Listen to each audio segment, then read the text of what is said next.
नमस्कार बच्चों, आज आपका पाठ है वाक। वाक की कवयित्री हैं ललध्य।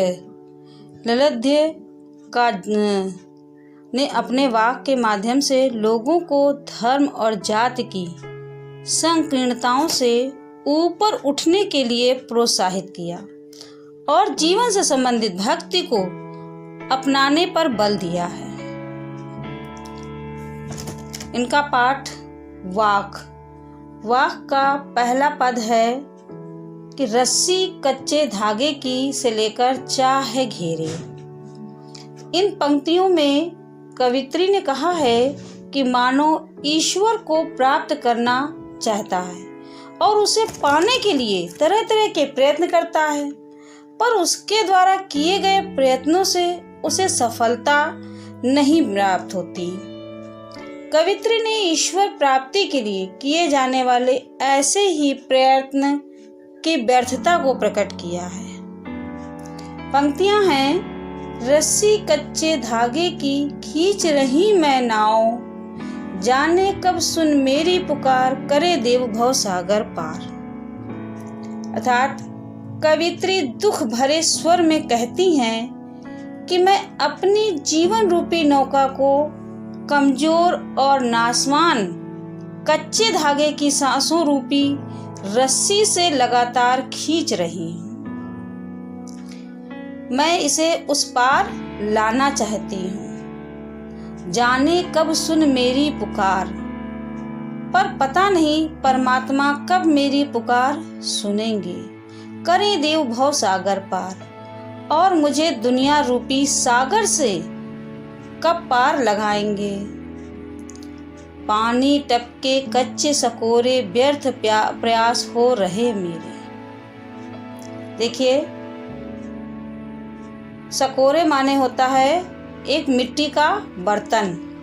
अधिकतर गांव में इसका प्रयोग किया जाता है। भावार्थ में इसका मतलब है कि स्वाभाविक रूप से कमजोर। व्यर्थ माने बेकार और प्रयास माने प्रयत्न। अर्थात कवयित्री कहती हैं कि स्वाभाविक रूप से कमजोर कच्चे बर्तन रूपी शरीर से निरंतर पानी टपक रहा है। मेरा जीवन घटता जा रहा है, आयु व्यतीत होती जा रही है। अर्थात कच्चे सकोरे यानी पानी पीने के लिए एक गांव में प्रयोग किया जाने वाला कच्ची मिट्टी का बर्तन, जिसमें कहते हैं पानी अगर भर के रखा जाए तो धीरे धीरे वो रिसता रहता है और सब पानी खत्म हो जाता है।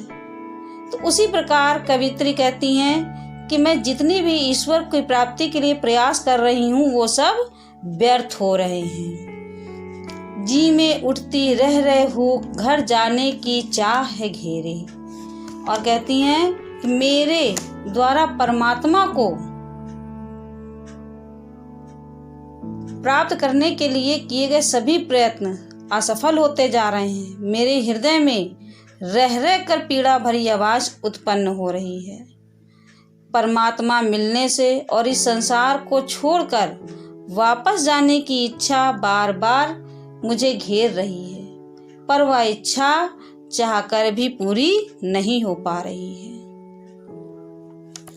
देखिए, इनका दूसरा पद है खा खा कर कुछ पाएगा नहीं, ना खाकर बनेगा अहंकारी। सम खा तभी होगा समभावी, खुलेगी सांकल बंद द्वार की।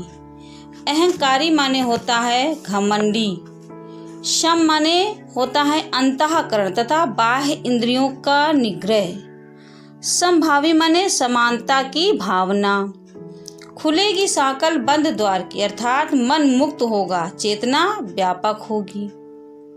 यहाँ पर कवित्री ने कहा है कि मानव परमात्मा की प्राप्ति के लिए तरह तरह के आडंबर रचता है, व्रत रखता है, पूजा पाठ करता है, भजन कीर्तन करता है, पर उसे परमात्मा की प्राप्ति नहीं होती है। परमात्मा की प्राप्ति तो मानव की चेतना अंतःकरण यानी हृदय में ही संभावी होने पर ही व्यापक हो सकती है।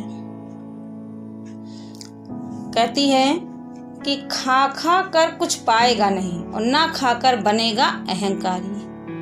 अर्थात यह संसार तो मायात्मक है, तू इसके भ्रम में रहकर परमात्मा की प्राप्ति नहीं कर पाएगा। ईश्वर के आराधना की अवस्था में मनुष्य को अपना सर्वस्व समर्पित करना होता है। अतः ऐसा प्रतीत होता है कि जैसे कुछ प्राप्त ही नहीं हुआ। ईश्वर की कृपा, उसका अनुग्रह सब पर समान रूप से होता है। लेकिन मनुष्य जब ईश्वर की अखंड सत्ता में भेद उत्पन्न करके उसे टुकड़ों में बांट कर देखता है, तो वह अपने व्यक्तित्व और अपनी मान्यताओं को श्रेष्ठ और दूसरों को स्वयं से नीचा समझने लगता है।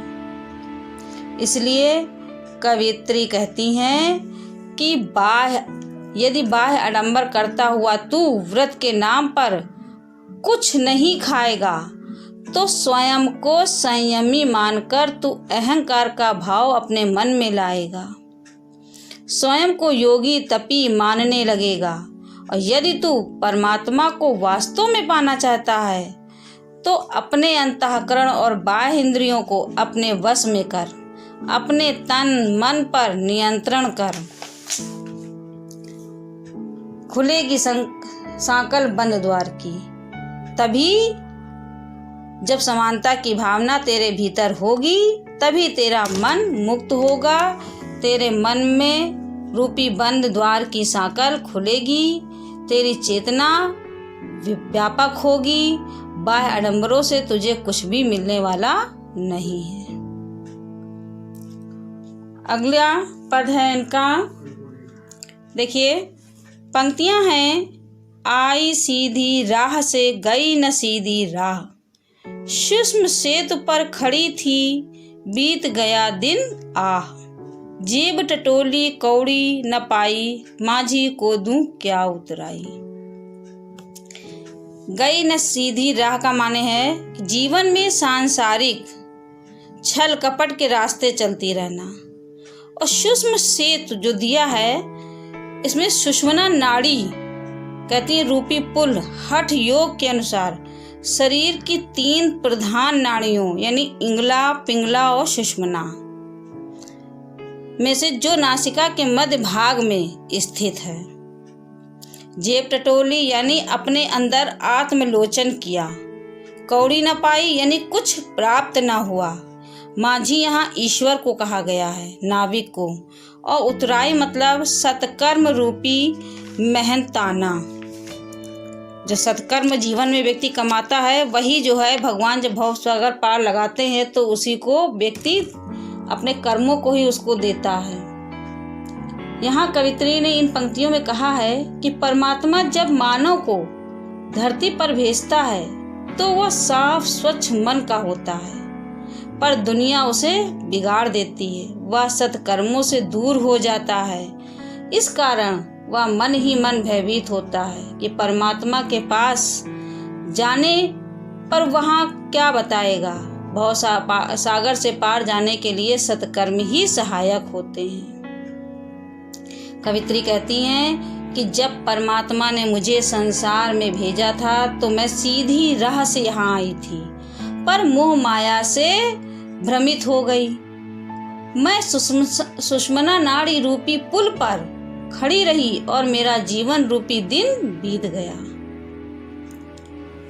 अज्ञानवश उस मार्ग पर पूरी तरह चल नहीं पाई। मैं माया रूपी संसार में उलझ गई। अब जब इस संसार को छोड़कर वापस जाने का समय आया है, तो मेरे द्वारा आत्मलोचन करने से पता चला कि मैंने इस संसार से कुछ नहीं पाया। जीवन भर भक्ति नहीं की, इसलिए मुझे उसका फल नहीं दिया। मुझे नहीं पता कि मैं उतराई के रूप में नाविक अर्थात ईश्वर को क्या दूंगी। मैंने अपना जीवन सारा व्यर्थ में ही गंवा दिया है। अब मेरे पास के सत्कर्म रूपी मेहनताना भी नहीं है, अर्थात मेरा जीवन पूरा बीत गया, समाप्त होने वाला है और मैंने ईश्वर की प्राप्ति कर ही नहीं पाई। उनका असली जो प्रयास था वो मैं कर ही नहीं पाई। अगला पद है इनका, थल थल में बसता है शिव ही, भेद न कर क्या हिंदू मुसलमान, ज्ञानी है तो स्वयं को जान, वही है साहिब से पहचान। अर्थात थल थल माने सर्वत्र, जगह जगह, शिव यानी ईश्वर, और साहित्य माने स्वामी, साहिब यानी स्वामी ईश्वर। कवित्री ने कहा है कि शैव दर्शन के आधार पर चिंतन किया, वह मानती है कि परमात्मा शिव रूप में संसार के कण-कण में विद्यमान है। कवित्री कहती है कि शिव तो इस संसार में सर्वत्र विद्यमान है, हर जगह कण कण में व्याप्त है। प्रभु का स्वरूप तो प्रत्येक वस्तु के कण कण में सिमटा हुआ है।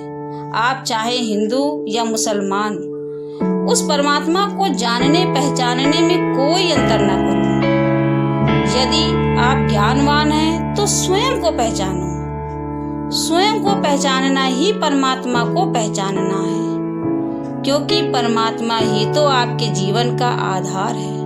वही आपके भीतर है और आपके जीवन की गति का आधार है। ईश्वर सर्वव्यापक है, इसलिए धर्म के आधार पर उसमें भेदभाव नहीं किया जाना चाहिए। आत्मज्ञान ही सबसे बड़ा सर्वोपरि ज्ञान है। अगर हमने आत्मा को टटोल लिया, आत्मा में ईश्वर को बैठा लिया, तो हमें ईश्वर अवश्य प्राप्त हो जाएगा। और ईश्वर सभी जगह सर्वव्यापी है।